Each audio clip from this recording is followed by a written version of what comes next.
Gather round, all eligible young ladies of the kingdom.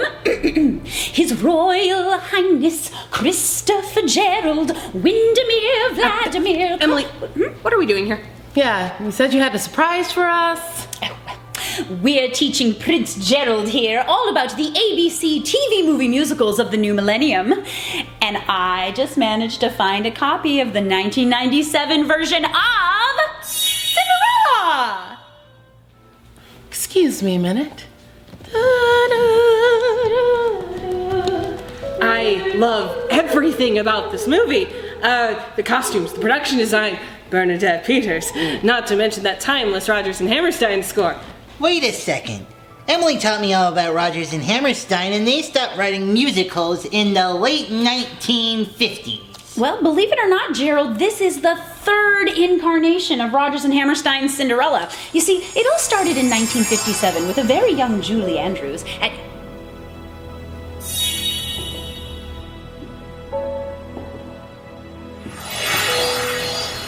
Who is that charming girl? She certainly looks familiar.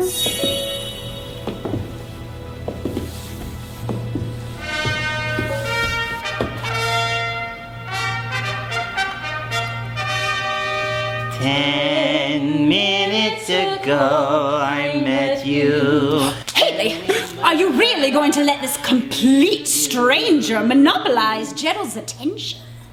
A, yes. B, you have got to be kidding. That is Katherine. She was just here. Preposterous! It can't be. The only thing that has changed is she is wearing blue eyeshadow and a tiara. Oh dear. Oh my. I must go.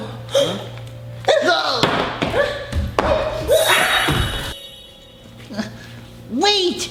I don't even know your name! It's Katherine.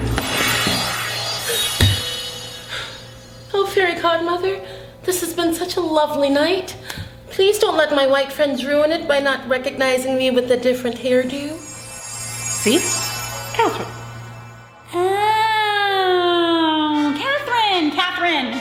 Oh, Sorry, I'm so sorry. Katherine, that's right. All you humans look the same to me. Stealing focus!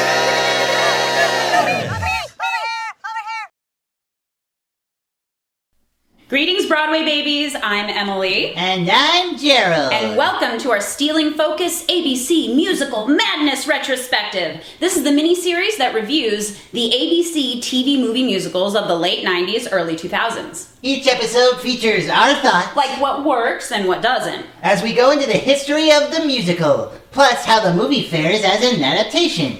And each episode features some very special guests. Today, joining us, we have Haley Callahan, also known as Trickster Bell from YouTube. Yay! And the prettiest princess of them all, Katherine Washington! Yay! Ladies, would you like to introduce the second episode of ABC Musical Madness? With pleasure, Gerald. Today's episode brings us many firsts. It is the first ABC movie musical produced by the wonderful world of Disney. And it's an adaptation of the first made-for-television musical, written by legendary Broadway composers Richard Rodgers and Oscar Hammerstein II. And, no offense to Tiana and Halle Bailey, but it is the very first black Disney princess. This is Cinderella. Cinderella is the only Rodgers and Hammerstein musical specifically written for television. We don't have time to go into the deep history of their significance to the history of musical theater, but suffice it to say, in 1957, Richard Rodgers and Oscar Hammerstein II were two of the most recognizable names in the United States. Since 1943, when their generation-defining musical Oklahoma came on the scene, Rodgers and Hammerstein dominated the world of Broadway with musicals like Carousel, South Pacific, and The King and I.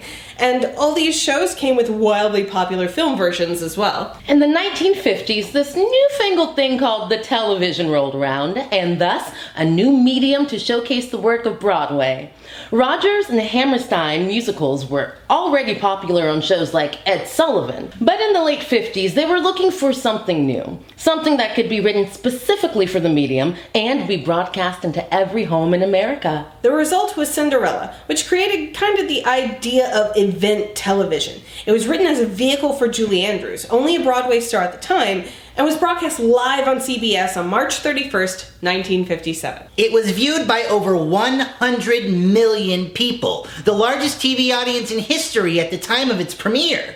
After Cinderella, R&H would write 2 more musicals, Flower Drum Song and The Sound of Music, before Oscar Hammerstein died in 1960. Because of Hammerstein's death, all subsequent remountings have adapted the script in one way or another. In 1965, the second TV version was produced, with a new script that added the ever-popular meet-cute intro scene between Cindy and the Prince, and even a song that was cut from South Pacific.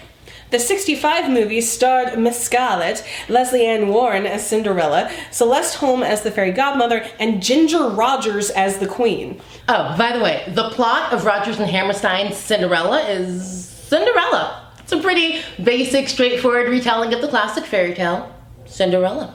Or as it's translated from the original French, ash puddle. Oh, Yeah, I don't like that at all. but it's accurate though. As we mentioned in our last review, CBS's 1993 movie adaptation of Gypsy, starring Bette Midler, was wildly influential, and other divas were starting to take notice, like Whitney Houston. Houston approached CBS about adapting Cinderella for years, but to no avail. By the mid-90s, though, Disney owned the ABC Corporation, and they were looking for projects. Enter Whitney and Cinderella. It was 1996, and Whitney had kinda aged out of the role, so she agreed to play the fairy godmother, and she still got final say as executive producer. Brandy was just about the biggest thing in the world in 1997, churning out pop hits and starring on sitcoms like Moesha. She was a perfect choice for the title role. There were Broadway and theater veterans like Bernadette Peters as the stepmother, Victor Garber as the king, and Vianne Cox as Calliope. Comedy legend Whoopi Goldberg played the queen, while Jason Alexander makes his second consecutive ABC Musical Madness appearance as Lionel, the steward. Dramatist Robert L. Friedman, who would later win a Tony for his book and lyrics for A Gentleman's Guide to Love and Murder, would adapt the book yet again. And new songs would be pulled from Rodgers and Hammerstein's catalogs to fill out the score, such as The Sweetest Sounds, written by Richard Rodgers from the 1962 show No Strings, the only musical Rodgers ever wrote all by himself. Bernadette Peters gets Falling in Love with Love, which is from a 1938 musical called The Boys from Syracuse, written by Richard Rodgers and his pre-Hammerstein partner Lorenz Hart. Rodgers and Hart? Yeah, you've heard of them. And even though it sounds like a brand new 90s pop song, Whitney's final number, There's Music in You, was written by Rodgers and Hammerstein for a 1953 light show business comedy called Main Street to Broadway, for which they contributed that one song. Talk about a deep cut, Disney. And the director was Robert Iscove. He did She's All That, and From Justin to Kenny. Well, what about choreography? Who did that? Oh, I don't know, Gerald. Let me take a look. Rob freaking Marshall? Okay, for those of you who don't know, Rob Marshall is instrumental in bringing the big screen musical back to relevance in the 21st century. Less than 10 years after Cinderella, he would direct and choreograph Chicago, the first musical to win a Best Picture Oscar since 1968. Marshall would go on to direct many more film musicals like Nine, Into the Woods, Mary Poppins Returns, and the upcoming remake of The Little Mermaid. So, the third iteration of Rodgers and Hammerstein's Cinderella premiered on November 2nd, 1997, airing to 60 million viewers, making it ABC's highest-rated Sunday night event in over a decade. There were various stage and touring adaptations that followed the Whitney Houston version, and finally in 2013, Cinderella was brought to Broadway for the first time in its fourth incarnation. But the 1997 version was the definitive Cinderella for over a generation. Combining the timeless score with a diverse cast and an updated book proved to be a winning formula. So, what do you say, Gerald? Shall we attend the ball? The prince is giving a ball. The prince is giving a ball. The prince is We start this off with a mid-90s television special effects bang. Whitney Houston singing a prologue of Impossible and surrounded by weird little animated swirls. Yeah, this kind of became a drinking game for us. Every time you see swirls, you drink. Impossible. Swirls!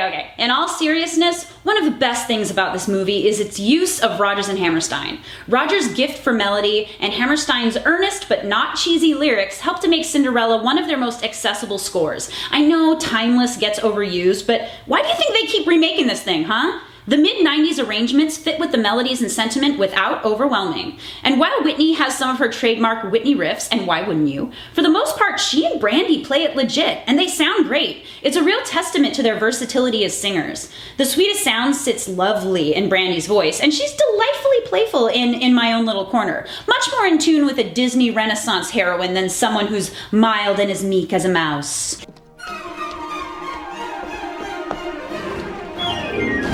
I want adventure in the great wide somewhere. Emily! Sorry, but you see what I mean, right? The vocal arrangements have been zhuzhed up a bit too, making for some glorious harmonies. And we hear that from the first appearance of Prince Christopher, played by Paolo Montalban. I'm sorry, who started that lie that Asian men are not hot? Come on, how did we end up sleeping on this guy? I wish I was sleeping on that guy. Come to think of it, this is the first time I'd ever seen a romantic Asian leading man. Ever. And what a leading man. Yeah. Should I leave or should I go away? Oh, You guys? sorry. So, vocal arrangement. Vocal arrangements. A Lovely Night and Do I Love You Because You're Beautiful both give us powerhouse harmonizing, but it's Brandy and Whitney at the end of Impossible that will truly take you to another plane of existence.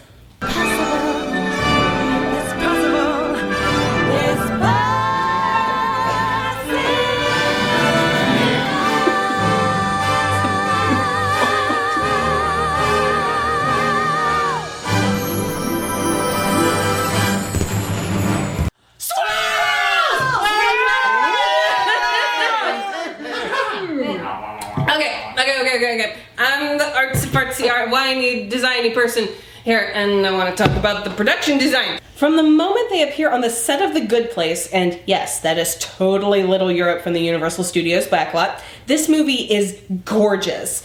From the stepmother's zany house to the gold-tinted palace, the set pieces are bright, colorful, and theatrical. Not to mention, I am a sucker for those late 90s jewel tones in the ball sequence. The aesthetic blends together this yuppie Californian with storybook time at the local library. The result feels whimsical yet grounded, and it reminds me just how bright and silly fantasy production design was allowed to be before Lord of the Rings threw dirt on everything. Cinderella often wears a head wrap, and the fairy godmother makes reference to her pretty braids. Even Minerva is wearing those foam rollers in her head. I'm just gonna go ahead and assume that Whitney made sure to get some black people on the hair and makeup team.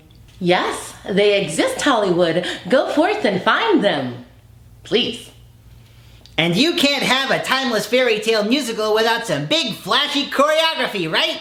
10 minutes ago is the perfect ballroom dance sequence. Everything about it is stirring and romantic, with those flowy dresses and that waltzing music. Man, that Rob Marshall, he's gonna be big! And let's not forget The Prince is Giving a Ball. In previous versions, this song is used as a showcase of the townspeople's reactions, but hey, we have Jason Alexander playing the steward, so now it becomes all about him becoming beleaguered as he party plans. Which gives us a wonderful opportunity to see some folks dancing in the street. I mean, this is what you want from a movie musical, am I right? There are some genuinely hilarious performances in this film. Whoopi Goldberg's version of the Queen is a lot more pushy and dramatic, while Victor Garber as the King comes across as her Oscar Wilde-esque bestie. ashamed. I've never had to be ashamed of anything my entire life. I'm certainly not going to start now.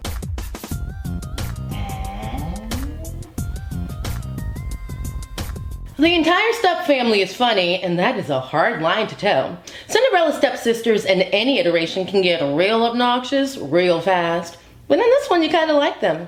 Also, I don't see what the problem is with Natalie Desselle as Minerva. She wears corsets, she likes poetry. I don't know, I think she's cute. Anyway, their rendition of Stepsister's Lament is probably the best thing I've ever seen. And Bernadette Peters' bitchy line readings are intensely quotable. Seriously, every one of these should be a GIF. Cinderella. I feel like Helena Bonham Carter saw this performance and thought, this is how I'm going to play every musical role. This movie is awesome, truly. But whether it's from the original fairy tale or Rodgers and Hammerstein or just the 90s, there's a lot to make fun about it. Oh, wait a minute. That's the perfect opportunity to bring back the stealing focus goof off! The rule. Simply rattle off all the silly, doofy, goofy moments in Cinderella as fast as you can. And go!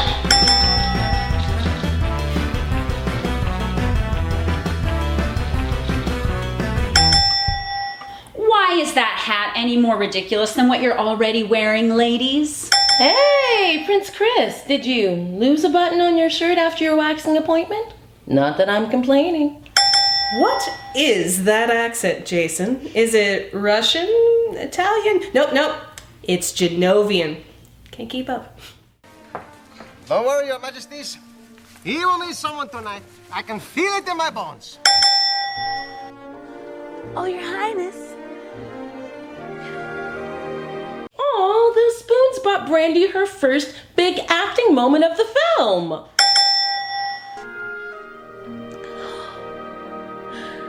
I wish.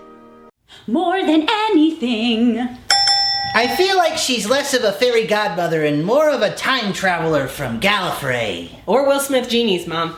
That stepmom is basic. She basic.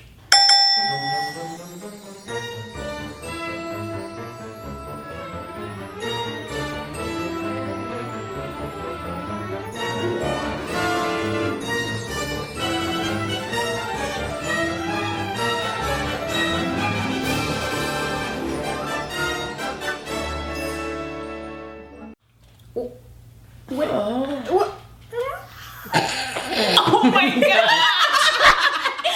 Mid-90s television CGI!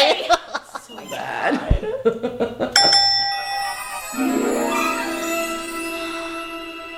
Just like in my dream.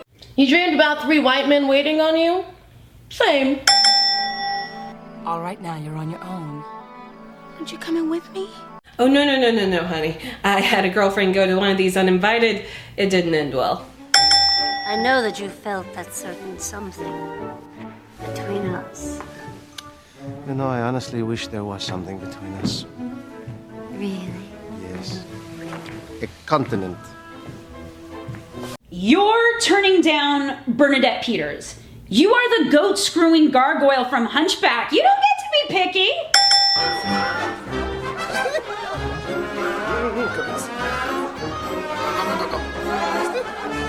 Swipe left, left. Hello.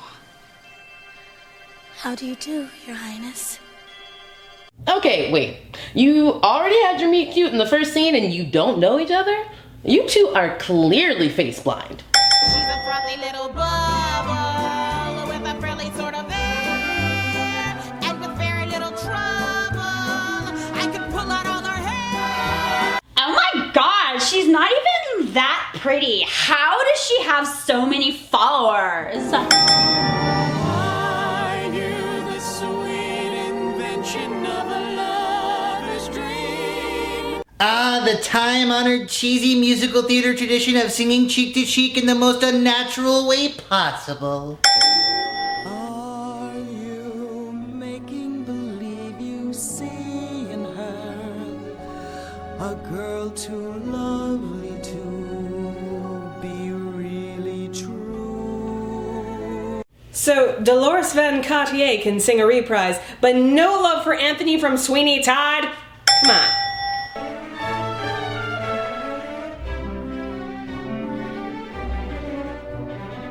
Okay, Princey. I know we're doing colorblind casting here, but maybe, in the interest of saving time, you could whittle it down to all the black women in the kingdom? Maybe?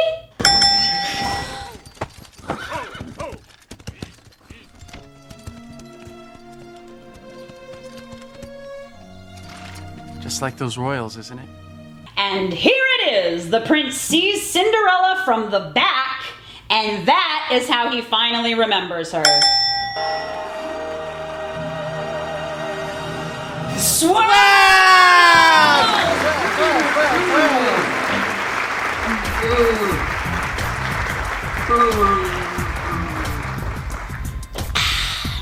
I babysit.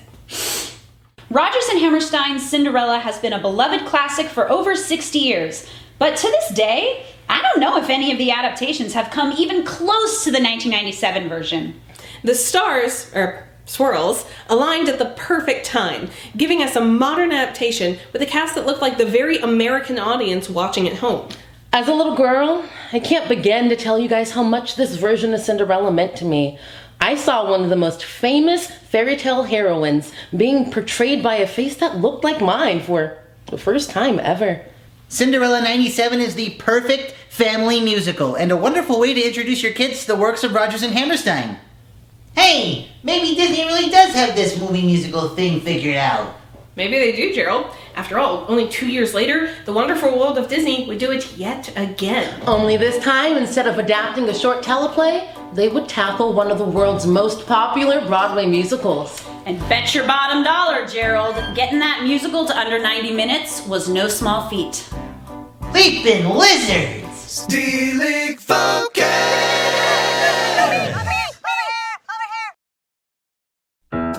Hello everyone out there in YouTube land, we have a Patreon now. So if you want to help us produce this kind of content and more, get on there and contribute. So don't forget to like, subscribe, and click on that bell for notifications to get everything Stealing Focus. Thanks so much for following us. We love you all. Thanks for watching. We'll see you guys next time. Bye. Bye.